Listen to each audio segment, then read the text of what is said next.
search can be fast. You don't need to be generative, right? So we soon realized, hey, it will become a suite of models. In fact, people came up with ideas, enterprise, when we were doing the post-processing module, people came up with ideas of, policies and things like that. And then we realized, hey, you know what? It doesn't have to be just single model. It can also be policies. For example, one policy example could be, if I am an enterprise and I have I have a policy which has many versions, like a version which was 10 years ago, 5 years ago, and something which was 1 month ago. So one policy could be prefer the policy which is latest. So we soon realized, you know what, ELMAR is an architecture which can be powered by LLMs. It could be, in fact, some use cases we're expanding to not only our LLMs, but other LLMs as well.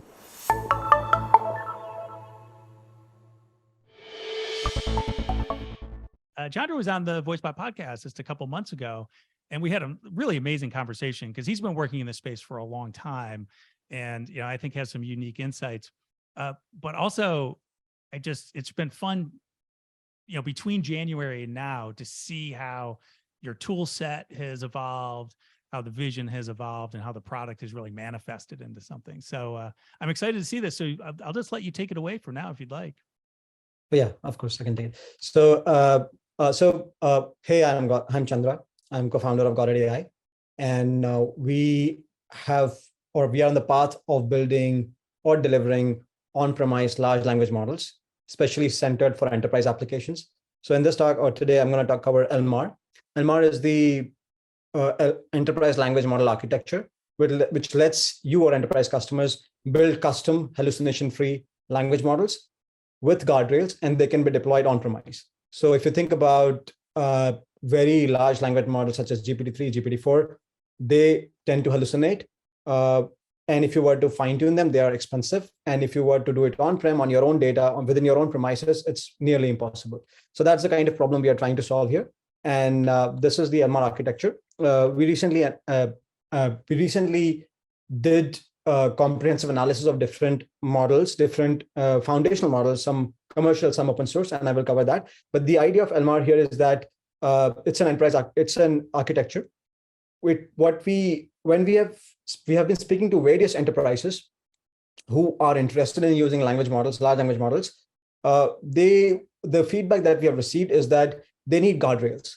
And by guardrails, what they mean is that they want control on what goes as an input and what comes out of these language models. So that is the kind of problem we got into. And ELMAR, as I said, it's an architecture with a language model.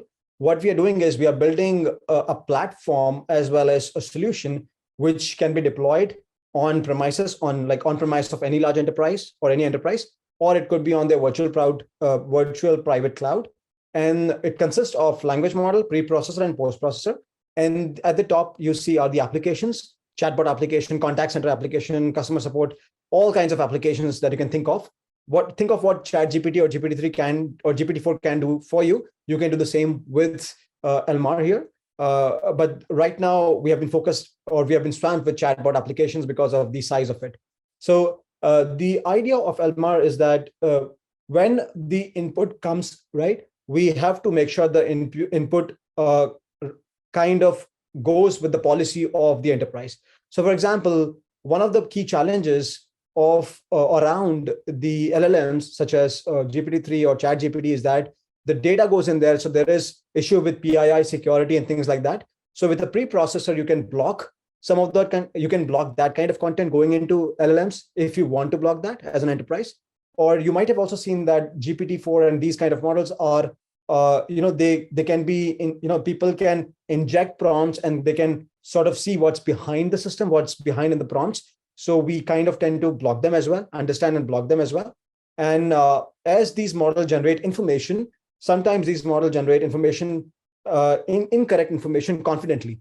So for example, if I say, hey, how much this family plan costs? If the answer is $100 and if LLM says $80, user might still think it is right? So you have to block that kind of content. You want to block hallucinations and false information going out. And for that, we have something called hallucination detection and other policies to kind of control that. So that's the kind of experience that we're building through ELMAR for enterprises.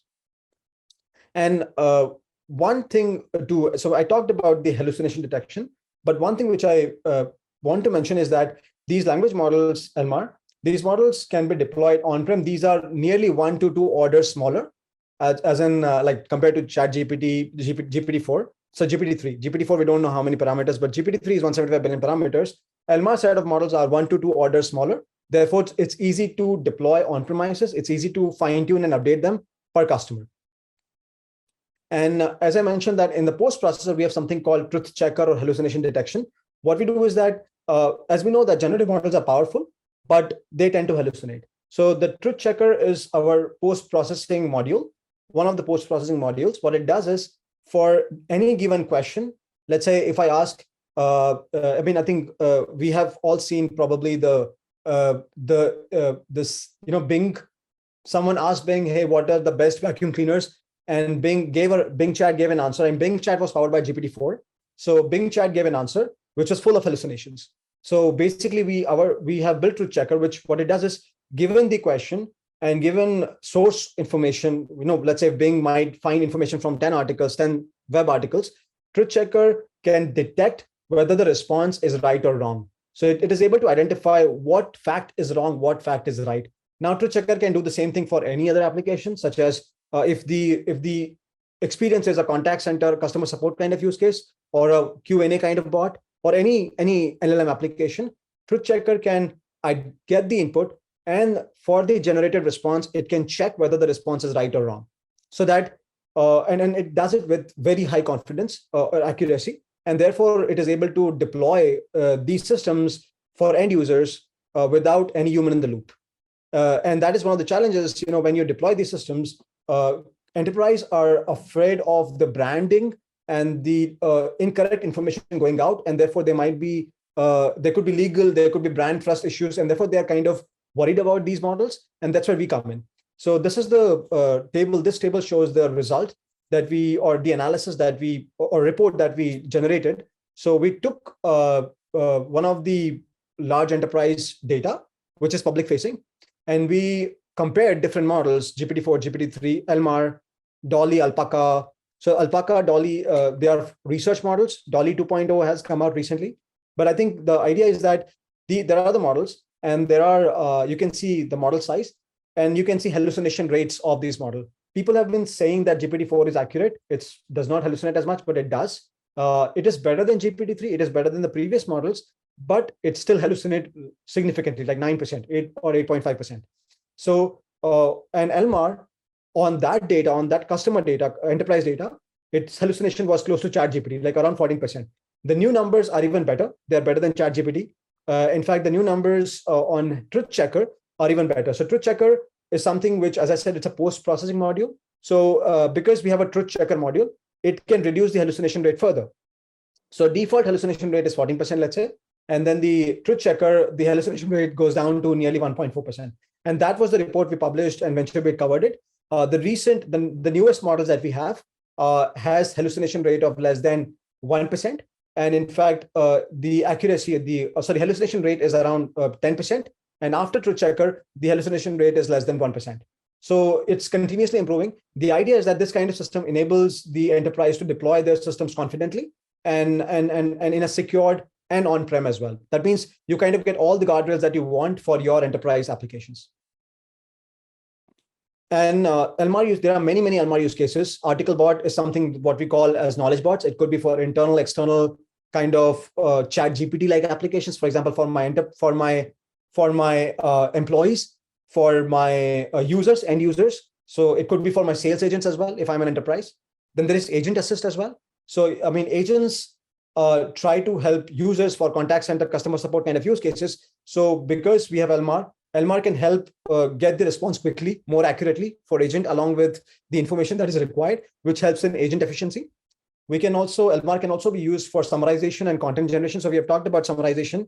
So like Greg talked about it. So I think ELMAR can do that as well. It can generate FAQs. It can generate support content and document based on historical logs, incident notes. Like given a historical conversation for a user, ELMAR can summarize that into the key highlights of what happened, and therefore it can be further used for building better flows, support flows, or dialogue flows, or even resolving the processes as well.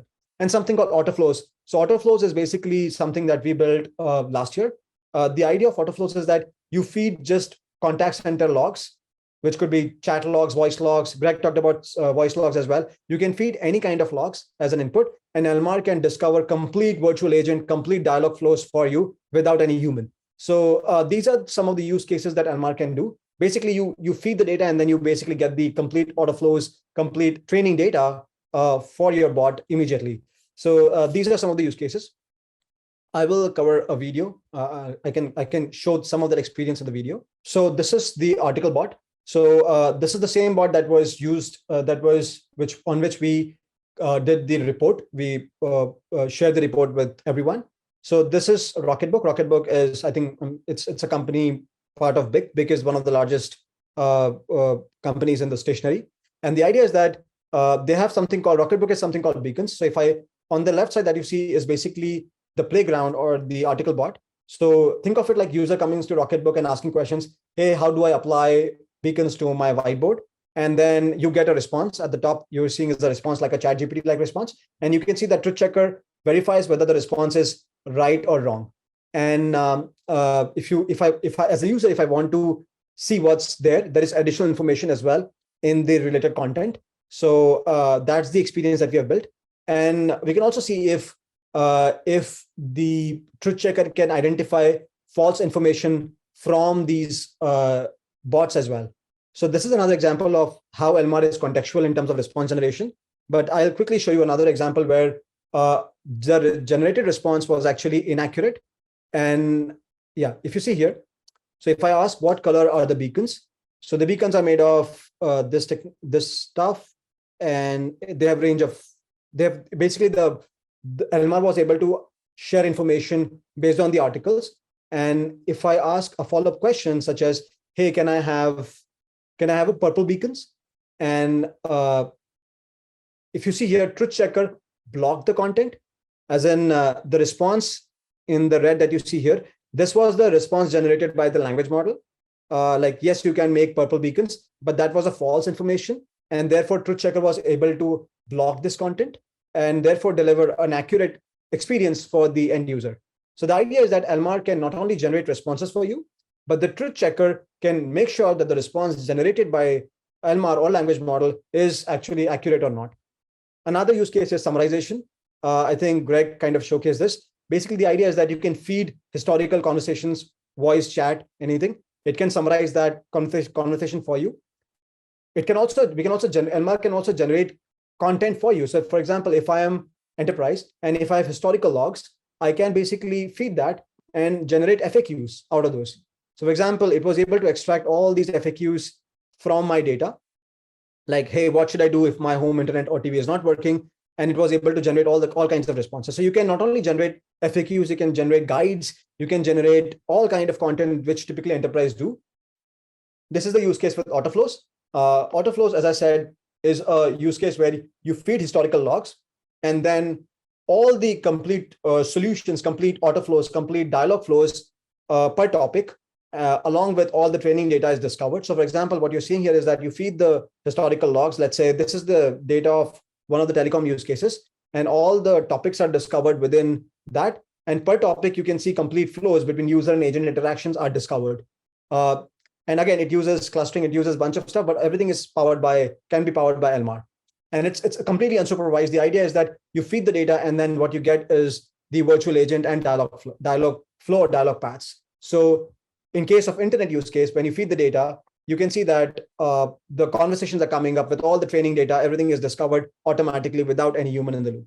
So I will stop here, as in the demo. I can, but happy to share more information. But the idea here is that the ELMAR as a language model architecture is very powerful. It can be used for a variety of conversational AI and contact center application, and anything what ChatGPT or GPT-4 can do, ELMAR can do with guardrails and on premises. Chandra, that's great. You showed a lot of really interesting functionality there. My first question is, why a new large language model? So everyone's really excited about OpenAI. Some people are playing with Cohere. Some people are looking at AI 21. Why did you think it was important for you to deploy something unique? Great question.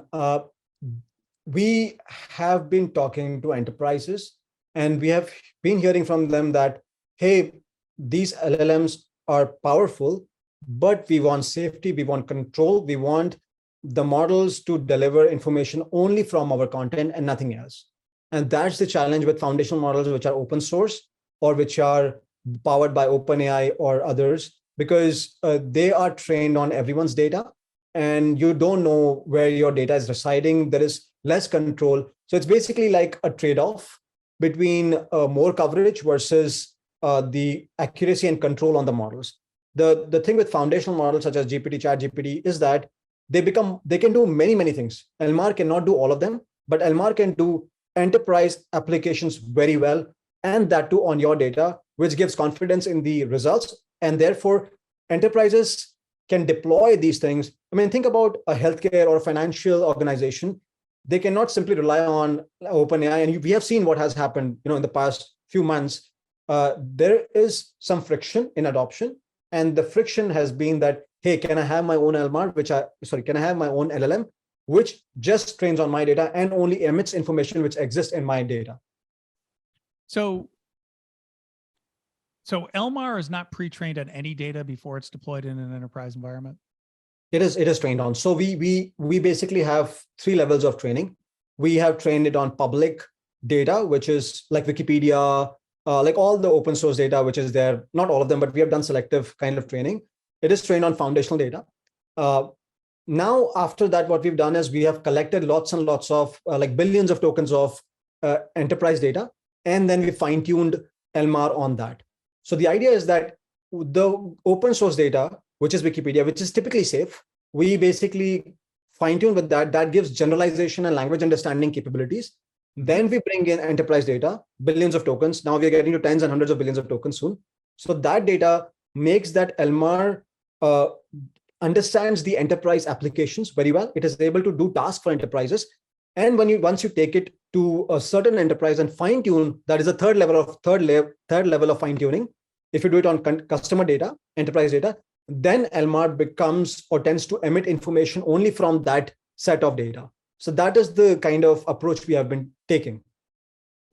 Got it. So in addition to fine tuning, are you using embedding techniques? Some, inherently all the language models kind of use embeddings, like in different ways. But one use case where just embedding is useful is search. So think of it like, if I am an enterprise, let's say if I am, say Verizon, right? And I have thousands of articles. For a given query, if I want to generate a response, then I need to find what are the top 2-3 articles where my information is. So for that, embedding just as an embedding is useful. You want to find where the information is. But for generation use cases, typically we don't, as an ELMAR does embedding and use embedding under the hood. User does not have to worry about that part. But embedding is something which is powering the ELMAR and in fact, any language model. Right. Yeah. Well, so I was just thinking about like one of the things that we do to customize models is we might add embeddings. Yeah. Search is one of the real ones. And ELMAR is a generative model, not a retrieval model, correct? Or is ELMAR the name of the suite of models which has both?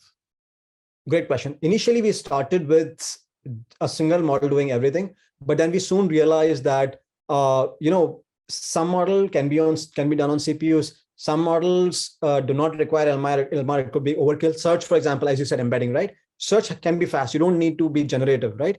So we soon realized, hey, it will become a suite of models. In fact, people came up with ideas, enterprise, when we were doing the post-processing module, people came up with ideas of, policies and things like that. And then we realized, hey, you know what? It doesn't have to be just single model. It can also be policies. For example, one policy example could be, if I am an enterprise and I have I have a policy which has many versions, like a version which was 10 years ago, 5 years ago, and something which was 1 month ago. So one policy could be prefer the policy which is latest. So we soon realized, you know what? ELMAR is an architecture which can be powered by LLMs. It could be, in fact, some use cases we're expanding to not only our LLMs, but other LLMs as well. Like, for example, if someone wants to use just ChatGPT because they want to write essays and write stories, sure, we can include that as a part of ELMAR. But our thesis has been that, hey, it's a architecture which is plug and play, and which our objective has to deliver LLM which are very powerful, highly accurate, but also give flexibility for enterprises to control and see and build their own sort of application. Right. Yeah. So if you have multiple models, how do you manage orchestration?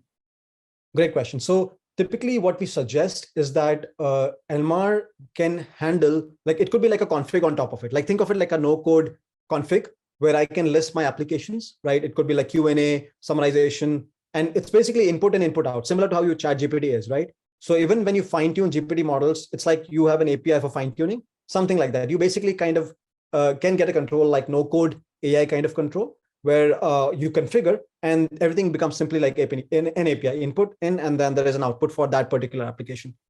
Yeah, absolutely. Okay, so you spent a lot of time talking about hallucinations, and I just wanted to close on that because we just have a couple more minutes.